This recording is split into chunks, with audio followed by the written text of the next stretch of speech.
Muy buenos días con todos. Juanito Lazo nos acompaña hoy en Dimensión Creativa. Muy buenos días, Juan. ¿Cómo estás? ¿Qué tal, Manu? Buenos días. Buenos días a todos los que estén escuchándonos en este momento. Juanito, vamos a conversar hoy día de un tema muy interesante. Bueno, buenos días, Mateito. ¿Cómo le va? Hola, Manu. ¿Cómo le va? ¿Todo que ha tenido bien? unas semanas terribles, dice. Pesaditas, pero igual emocionado porque ya empezó el programa. Por fin. Hay que hacer ahora 2 a la semana, creo yo. ¿Los nuestros? Claro. ¿Le gustaron? Claro, a mí ¿Sí sí. nos están viendo? Sí. Ahí veo bastantes comentarios, likes. Gente que vi que ya está preguntando por los lentes del capítulo anterior y todo. Ah, qué chévere. Ajá, Qué sí. chévere. Muy bien. Bueno, hoy día vamos a hablar de otro espacio súper interesante que fue promovido por Juan Lazo y hasta ahora sigue haciendo historia. Diseño Ecuador, haremos historia. ¿Cómo comenzó este proyecto, Juan? En el año 2011 entré a un programa de doctorado en una universidad española que se llama Universidad de Vic, Universidad Central de Cataluña. Se unieron las dos universidades y crearon un programa de doctorado interesante. Acérquese al micrófono, cuento. Que en ese momento tenía un programa que se llama Comunicación Digital Interactiva. Empecé a hacer mi búsqueda de cuál debería ser mi tema de doctorado y me encontré con algo interesante que en ese momento estaba haciendo una especie de mini boom que luego se convirtió en un boom real, que fue la creación de cursos virtuales abiertos en línea, llamados MOOC en inglés, MOOC. Y estaban comenzando los MOOC en el 2011. En realidad empezaron en el 2008. Fue un profesor canadiense muy famoso en ese momento porque hizo un curso abierto, es decir, la gente podía matricularse al curso o inscribirse al curso y el formato era un poco libre. Esa misma idea la tomaron luego universidades de Estados Unidos sobre todo y crearon una serie de plataformas. Entre ellas está edX, está Coursera y estaba Udemy. Las tres tenían como un punto interesante que soltaron cursos que no tenían costo en ese momento. Cursos libres. Cursos libres, que uno podía seguirlos al ritmo que quisiera. Antes de eso había un formato parecido, es decir, desde hace mucho tiempo las universidades han buscado la manera de que sus conocimientos lleguen a la gente. Entonces pusieron carpetas enormes con muchísimos documentos. O los formatos adentro, de educación PDF. a distancia. Sí, pero son pagados. En este caso la gracia era que estaban libres, el que quería entraba y empezaba a educarse. En el año 2013, cuando se implementan estos MOOCs, me meto en el tema y empiezo a investigar de qué se trataba. Encontré muchísima información muy interesante, sobre todo de cómo se generaban estos cursos, porque tuvieron un éxito inmediato. Y la gracia era que, por lo general, estos MOOCs se los hacía para inclusive atraer a la gente hacia estas universidades. Es decir, estaban abiertas, podía verlos cualquier persona en medio de la jungla, podía ver a un abogado de Harvard hablándoles sobre leyes, y era de lo más interesante además porque estaba con subtítulos traducido. Y además procurando que el lenguaje sea lo más amigable para las personas, sí, para cualquier público. Totalmente. Y de hecho me di cuenta de que ponían a sus mejores profesores. Era como poner a las lumbreras de estas universidades a hablar sobre temas bien interesantes además. O sea, un verdadero servicio a la sociedad. Totalmente, sí. De hecho, empezaron a aparecer plataformas parecidas en España que se llama MiriadX. Están en Inglaterra, ahí me queda la duda de cómo se llama esta. Aparecieron inclusive en Australia, Nueva Zelanda, plataformas que empezaron a trabajar con universidades de cada una de estas regiones. Hay una en Medio Oriente, hay otras en Extremo Oriente, es decir... ¿Y Latinoamérica ha incursionado sobre ese tema? ¿Hay universidades latinoamericanas que lo estén haciendo? Sí, inclusive ecuatorianas. Inclusive universidades ecuatorianas como la Politécnica tiene cursos, si no me equivoco, en MiriadX. Ya. En sus propias plataformas han puesto también cursos. Entonces hay muchas universidades ecuatorianas que tienen sus propias plataformas. Pequeñitas, controladas, pero sin mucha visualización, de hecho. Porque la gracia de MiriadX, por ejemplo, que es la plataforma española, tiene universidades de toda América y además de la península ibérica. Ya, Entonces, perfecto. es Entonces tú te un encuentras enorme campo. en el 2011 con esto, en el 2013 empiezas a desarrollar una idea. Sí. ¿Qué es lo que querías hacer? En ese momento no sabía qué quería hacer. Quería hacer algo diferente a lo que se estaba haciendo. Y de hecho empecé a pensar, bueno, soy diseñador finalmente y ¿sabe qué puedo hacer en relación al diseño para generar un MOOC? Lo típico hubiera sido hacer un MOOC sobre, qué sé yo, bases del diseño gráfico o cosas así. Pero en algún momento me di cuenta de que, además doy clases de historia del diseño, historia del arte, y me di cuenta que Ecuador siempre está como aparte de todo, como que Latinoamérica en general está fuera de la historia del diseño. Es el circuito de la historia. Sí, No, como no que- la hemos contado, no es que no exista. Sí, no nos hacen caso. Quien escribe la historia es quien finalmente luce dentro de la historia y normalmente han sido los países o del norte de Europa o Estados Unidos, que son Bueno, los que pero quien escribe la concentran eso. historia y quien puede hacer circular los contenidos porque tiene la plata suficiente para hacerlo circular. Digamos, Totalmente. ahí hay unas dinámicas bien interesantes, pero por eso tenemos que escribir nuestra historia. Así empezó la idea, justo de esa manera. Empecé a pensar, bueno, no voy a escribir yo la historia. De hecho, increíblemente me encontré con en el año 2014, en el año 2013, de hecho, ya estaba una pareja de diseñadoras quiteñas escribiendo una historia del diseño en Ecuador. Lo sacaron en el 2014, se llama Diseño Gráfico en Quito, Ecuador. Cuando les pregunté por qué en Quito, Ya. ella decía porque pagaba el municipio de Quito. En realidad Ok, es la historia ya del ves diseño que los gráfico. circuitos están en donde hay la plata para poder circular la información. Absolutamente. De hecho, este libro es un compendio del diseño gráfico en todo el país, inclusive de Cuenca. Entonces, Ok, pero se llama Quito. se llama Quito. Te pones a leer y encuentras con que está allí. Qué raro, Juan. Ah, sí, es muy extraño. Es algo que no, Nunca, no suele pasar. en un país como el nuestro, no. Sí, sí, sí. De hecho, las autoras son María Luz Calisto y Gisela Calderón. Pero es un trabajo muy interesante. Sí, muy interesante. De hecho, es un buen libro. No es un libro pequeñito, es un libro de más de 200 páginas que ya incursionó en ese tema, pero en el diseño gráfico. Por mi parte, empecé a preguntar, ¿no?, a la gente, sobre todo, me recuerdo un día que me acerqué a uno de los profesores de aquí de la facultad, profesor de diseño de objetos, y le pregunté qué conoce de los diseñadores industriales y de objetos en Ecuador. Me dijo, no hay. En el año 2013 desconocíamos diseñadores fuera de Cuenca. Ya. Eso también me sorprendió mucho, entonces dije, bueno, a ver, si hago solo de diseño gráfico, me voy a centrar demasiado en un tema que posiblemente ya está hasta resuelto con esta historia que te cuento. Ya. Así es que dije, voy a buscar El diseño. en todas Claro. las variantes. Y en ese momento la facultad, que todavía se llamaba Facultad de Diseño, ¿ya había dividido sus carreras o todavía seguíamos con el diseño general? Ya tenían divididas las carreras. Sí, ya estaba. Diseño de productos, diseño gráfico, diseño textil, por lo menos para ese momento. Sí, y de hecho, creo que arquitectura también estaba ya por nacer, no estoy seguro de ello. Sí, debe ser. 2013, 2014.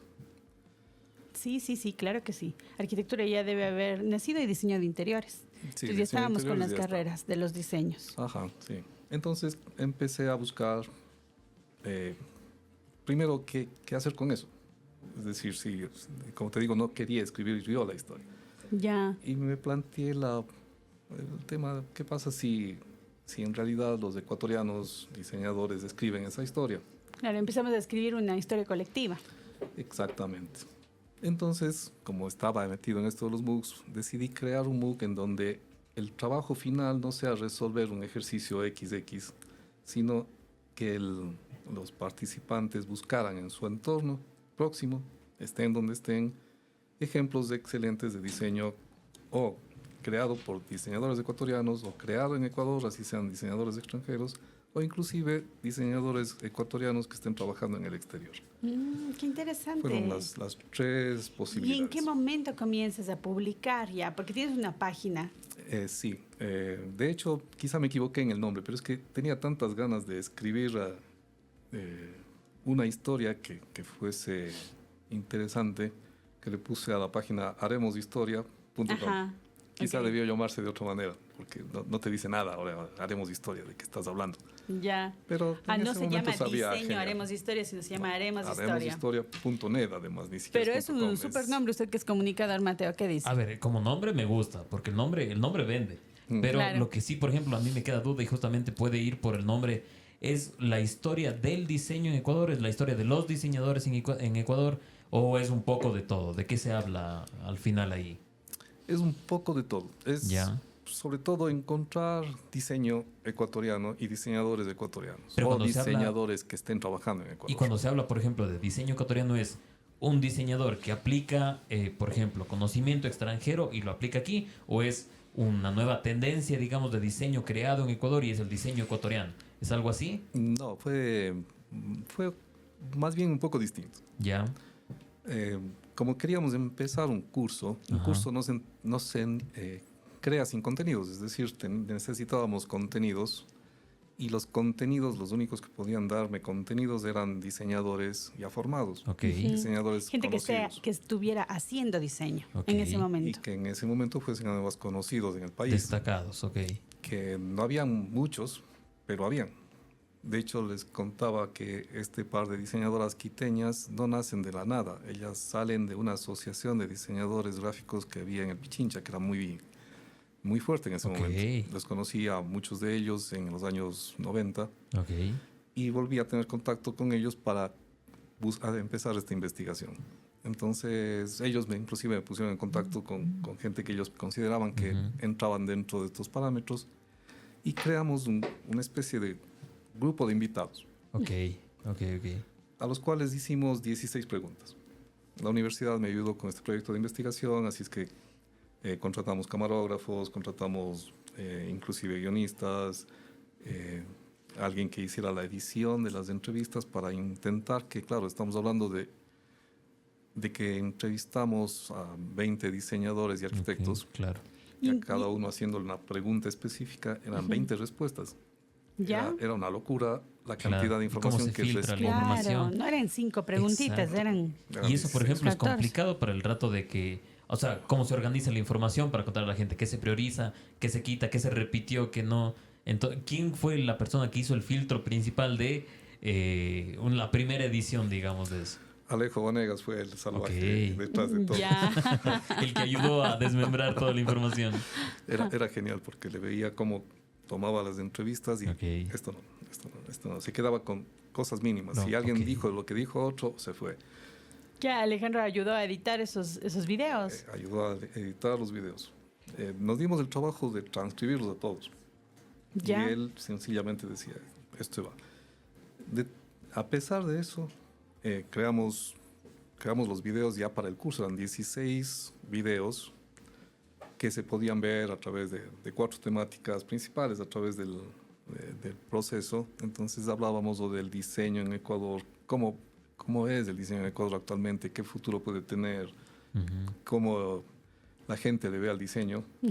Y claro, estas personas de prácticamente todas las profesiones relacionadas al diseño nos daban cosas muy interesantes. De hecho, tuvimos un antropólogo, Claudio Malo, nos ayudó, porque si alguien ayudó a crear la escuela de diseño fue él. Claro, aquí en es Cuenca. una visión de la antropología, Sí, de la relación de la cultura con el diseño. sí, sí. ¿Y eran de varias generaciones también? Además, Por supuesto. sí, sí. Sí. Claudio ya en ese entonces debía tener 70 años al menos y tenía,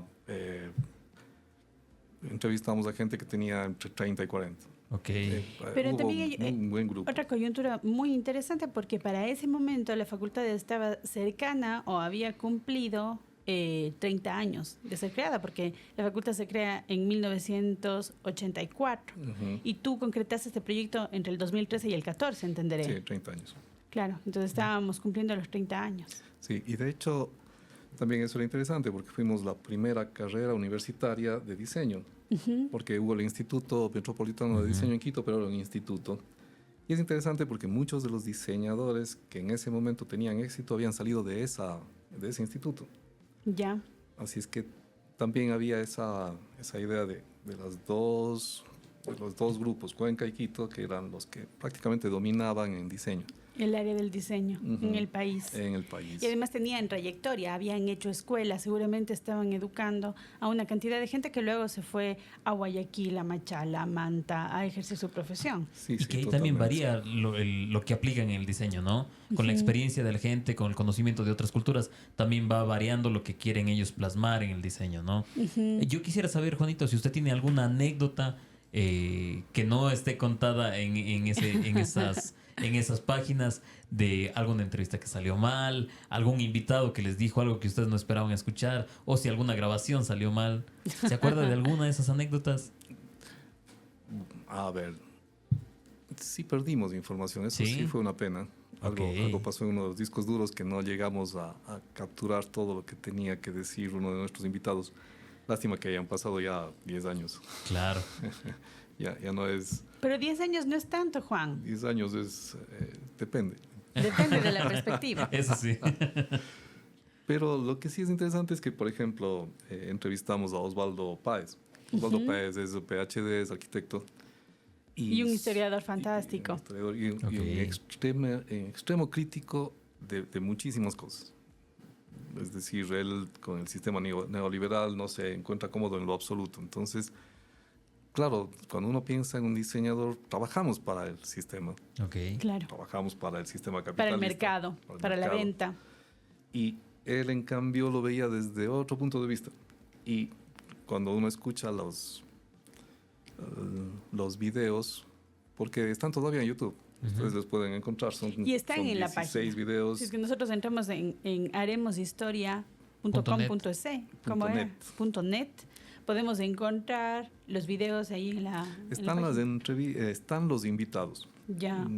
Creo que no hay un enlace a los videos, tendré que ponerlo. Sí, por favor. 10 años después. Oh. Es que es Pero si lo buscan en YouTube documento está. fantástico. Pero en YouTube están. Perfecto.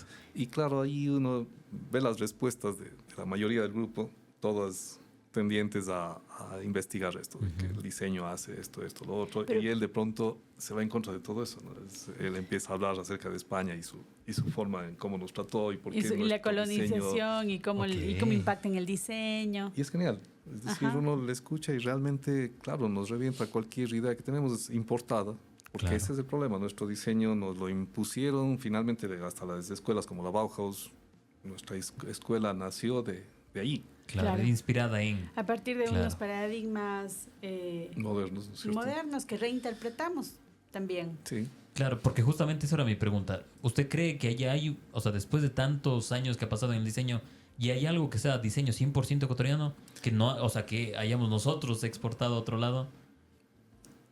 Hay diseño alguna característica? ecuatoriano desde siempre. De hecho, el sombrero de paja toquilla es el mejor, quizá, ejemplo de diseño, diseño ecuatoriano ecuatoriano, exportado y exportable desde hace más de 100 años. Entonces, hay.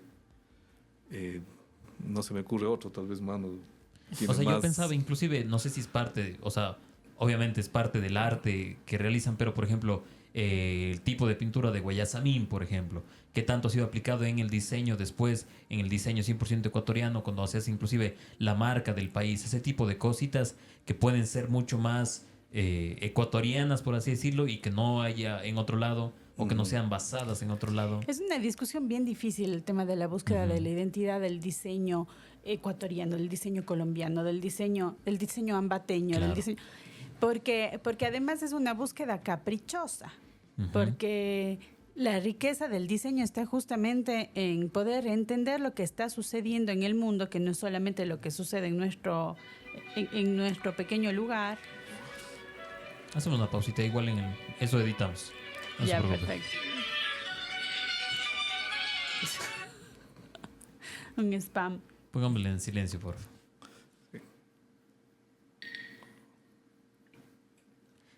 Oscar, desde el 19 para hacer el corte. Desde el 19. Vamos, ahí Bueno, regresemos. entonces decía que es caprichoso Claro. esto de pensar en la identidad del diseño, en Claro.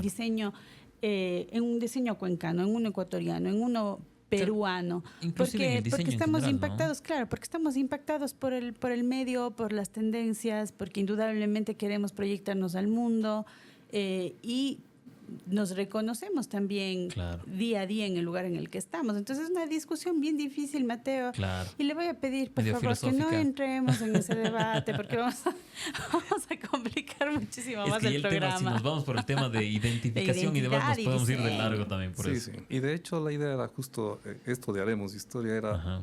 un poco escribir la historia del diseño, que no es que empieza con la revolución industrial. Para nosotros Claro. la revolución industrial recién llega al Ecuador en los años 30, tal vez. Pero sí, un poco, de hecho, hablando de lo mismo, creé una página que la trabajábamos con los chicos de Historia del Diseño 2, que en ese entonces existía, y creamos una página que se llama Historia del Diseño Gráfico Latinoamericano. Ok. Entonces, una tarea de ellos era justamente meterse a investigar en cada país latinoamericano quiénes eran los representantes de esos lugares. Ujú, Y complementó bastante bien el otro proyecto. claro. Esto dio como resultado, el curso empezó con más de 1000 estudiantes. Eso fue interesante. Luego algunos de ellos fueron abandonando y finalmente obtuvieron su diplomita final que la universidad les dio gratuitamente, alrededor de 130. Ah, qué interesante. De esos, claro, tenía 130 proyectos ya allí. Sí, resultados del curso, pues 130 ensayitos que describían lo que estos estudiantes, la mayoría de ellos diseñadores, encontraba dentro de su entorno, sea en la ciudad que fuese. Pero ¿y en cómo donde fue el fuera. proceso? ¿Abriste la plataforma para que cualquier persona en el país pudiera ingresar Totalmente. y hacer el curso? Ujú. Y tenía una certificación de la Universidad de la SUAY. Así es. ¿Y esto en qué año sucedió? Ahí en el 2014. Ya, Y de hecho fue interesante porque tuvimos 2 chicas colombianas ya. desde Colombia. Ujú. Siguieron el curso, lo terminaron, recibieron su certificación, que además les mandamos por correo y todo. Es decir, fue muy divertido porque, claro, tuvo un éxito interesante. Con eso hicimos el blog. Bueno, el blog ya estaba creado, pero seguimos alimentándole al blog.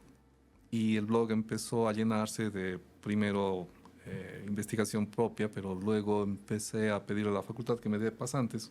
Ya. Y desde hace 10 años que los chicos de la facultad nos ayudan A alimentar esa a información y alimentárselo. actualizarla. Y de hecho, en Facebook teníamos 11.000 seguidores, con lo cual realmente fue en ese momento un éxito. Me he descuidado un poco últimamente, Ya. lamento eso, pero sí, es decir, si queremos retomarlo, pues estaría muy bien porque fue... Pero es un repositorio fantástico de información, Juan. Sí, sí, Porque haber recopilado durante 10 años información de granito en granito, porque Ujú. cada uno de los estudiantes iban a venir también con sus distintas visiones, porque tengo entendido que tenías estudiantes de todas las carreras, además haciendo pasantías contigo, y hasta el momento cuentas con ese apoyo. Es decir, que este es un repositorio que sigue alimentando de información de lo que está sucediendo actualmente. Sí.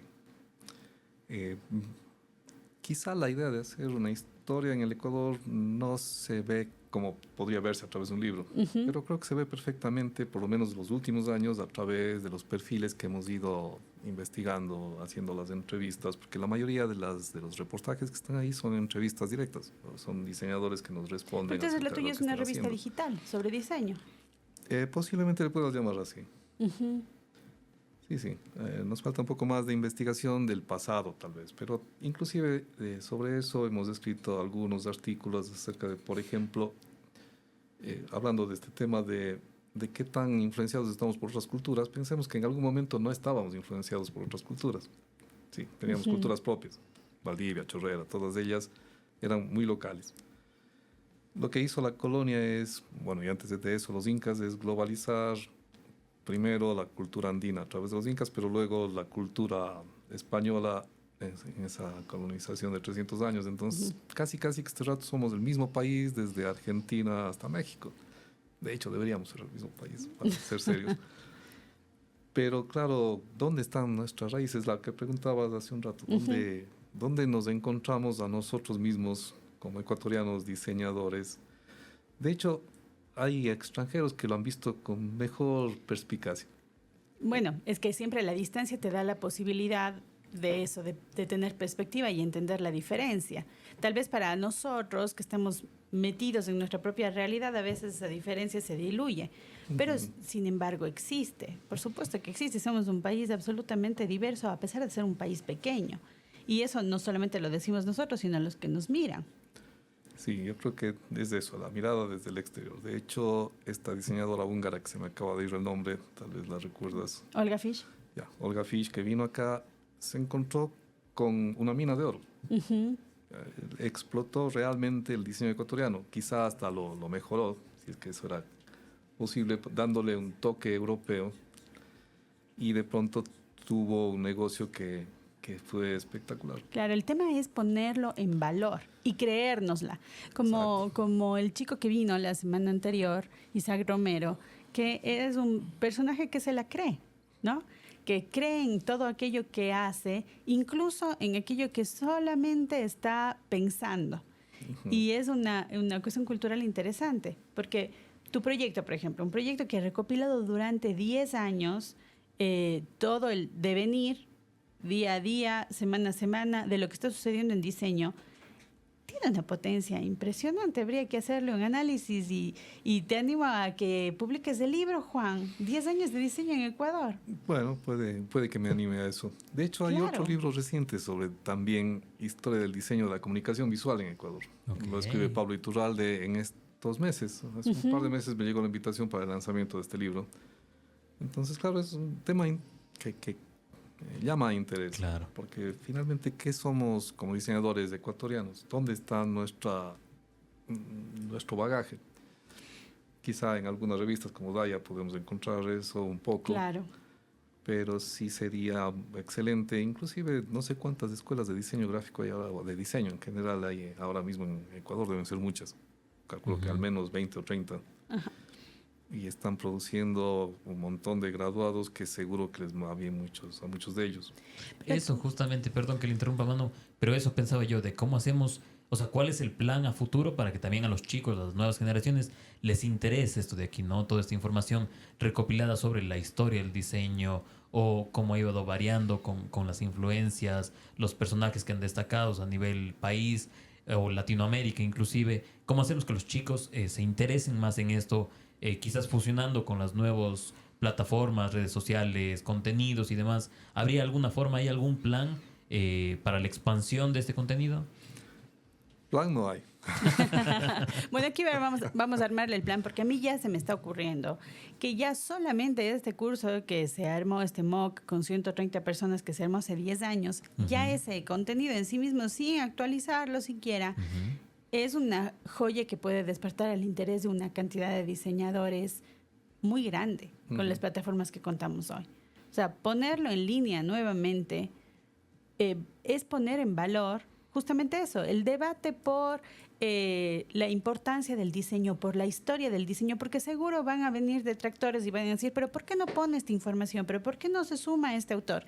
Y ahí está la riqueza de seguir haciendo una construcción acerca de la historia del diseño. Inclusive analizando la visión de hace 10 años, ¿no? Exacto. ¿Cómo veíamos el diseño hace 10 años? Exacto. ¿Y qué es lo que está sucediendo?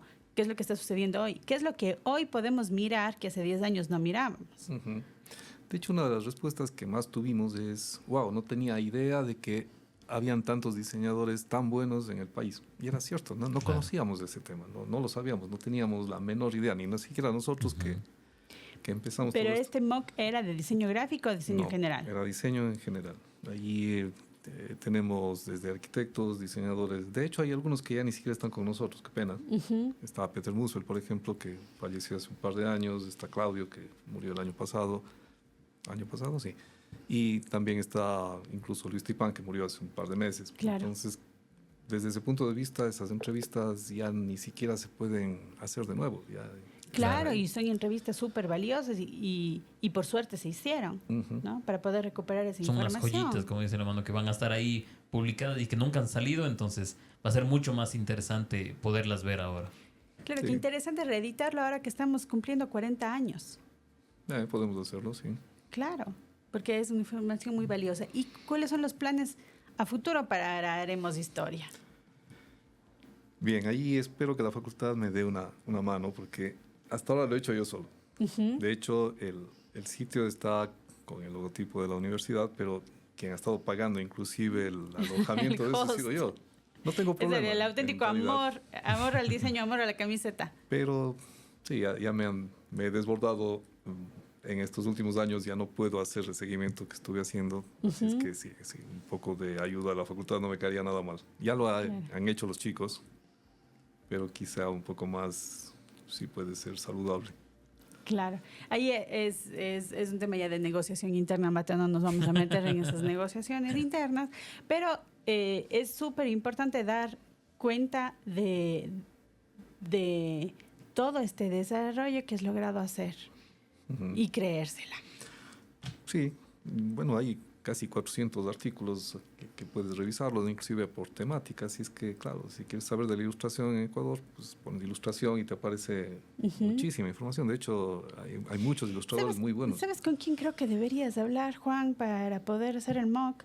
Con el director de Universidad Abierta. He conversado con él. De hecho, nos vemos todos los días. Cada mañana me lo encuentro. Te lo encuentras frente al espejo. Sí.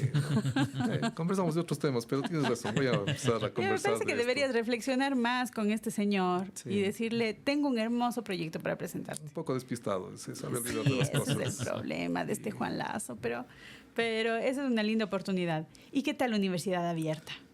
Pues bien, creciendo.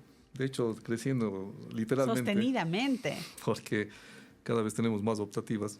Así es que sí, estamos creciendo. ¿Cómo surge el proyecto de Universidad Abierta aquí en la universidad? Desde tu perspectiva del diseño, desde esta experiencia que te viene por gusto y por inquietudes personales, ¿qué es lo que ofrece Universidad Abierta a la Universidad de la SUAY? Sabes que nosotros, en mi caso, empecé en el año 2000 yéndome a la Universidad Politécnica de Cataluña.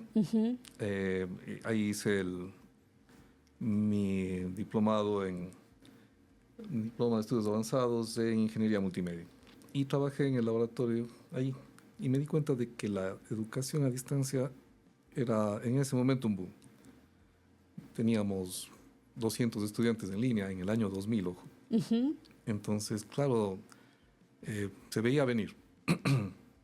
Me metí en el laboratorio a trabajar ahí en el laboratorio de la universidad, trabajé ahí 5 años y cuando regresé, lo primero que hicimos es proponer eso, es decir, creemos la plataforma para la universidad porque va a ser necesaria, ya se veía.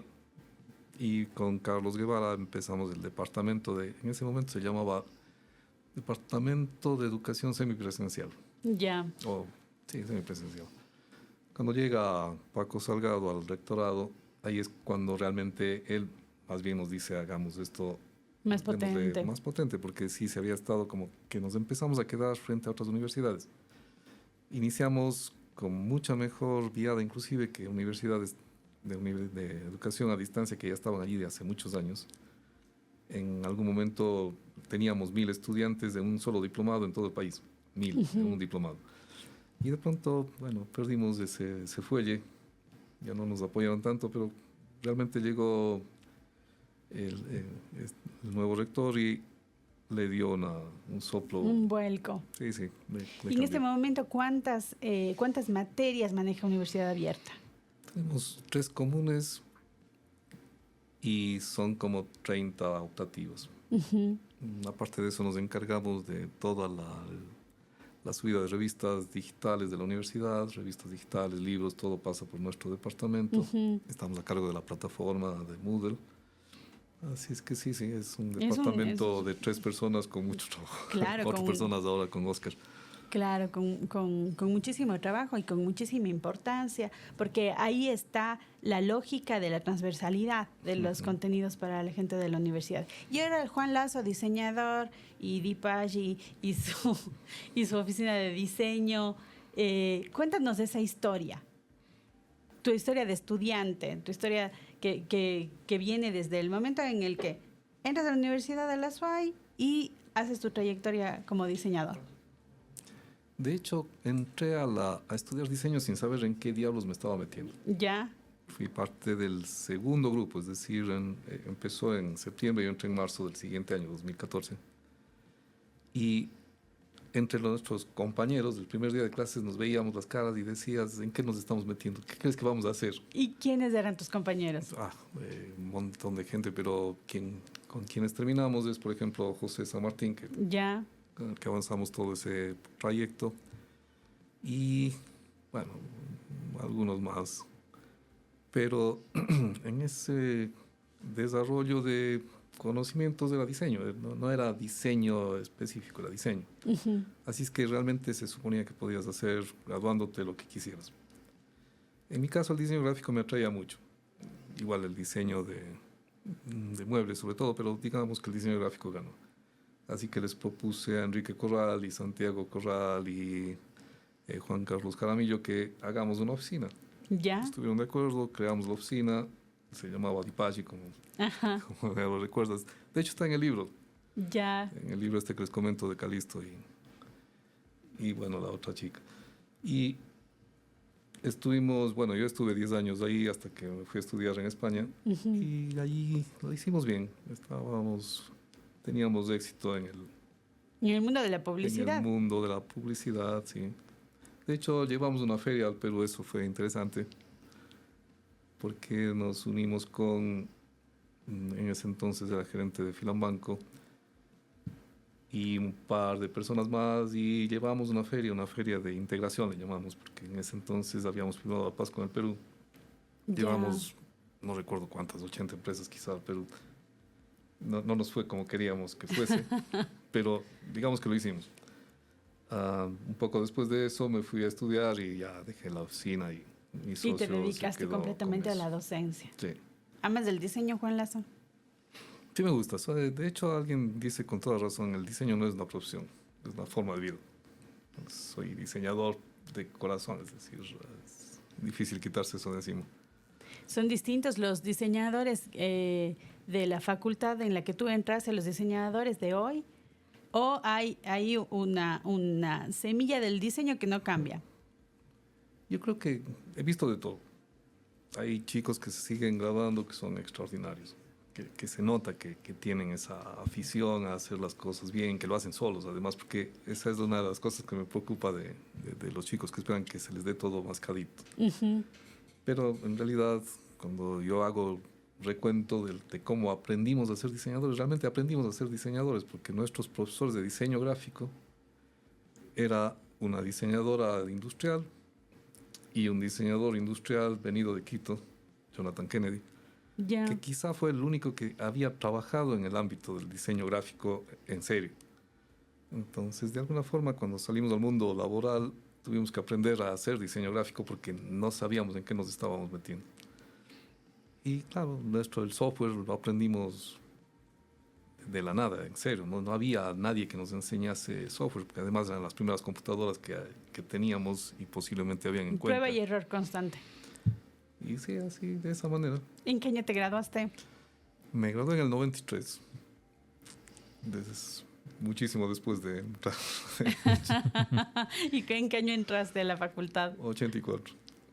Eres de las primeras generaciones de estudiantes, entonces. Claro, la segunda. La El segunda. segundo grupo, Sí. ni El siquiera la segundo segunda grupo. generación. Y ahora, interesante. ¿qué le queda por hacer a Juan Lazo? ¿Qué me queda por hacer? Disfrutar de Todo la le vida, queda por supongo. hacer. Todo por diseñar. Ya ¿Hay, veremos, hay no sé. algún proyecto que usted tenga en mente que haya dicho, tengo que hacerlo a corto plazo, digamos? A ver, sí me gustaría volver a diseñar. Ok. Quizá no con las presiones de tener una oficina y tener que mantenerla, pero el diseño siempre me gustó. Realmente es chévere estar diseñando, Ok. Volver a las bases, digamos. Sí, un poco Ok. de eso. Volver a la fuente. Bueno, ¿cómo estamos de tiempo, Chévere. Mateito? Estamos muy bien con el tiempo. Perfecto. Muchas gracias, Juan. Ha sido una conversación riquísima y ya vamos a hablar después sobre algunos proyectos que se nos están Perfecto. ocurriendo aquí con la entrevista. Genial. Muchas gracias, Mateito. Nos vemos la Muchísimas próxima gracias. semana en Dimensión Creativa. Gracias, Muchas Botero. gracias, amigos. Nos vemos la próxima semana.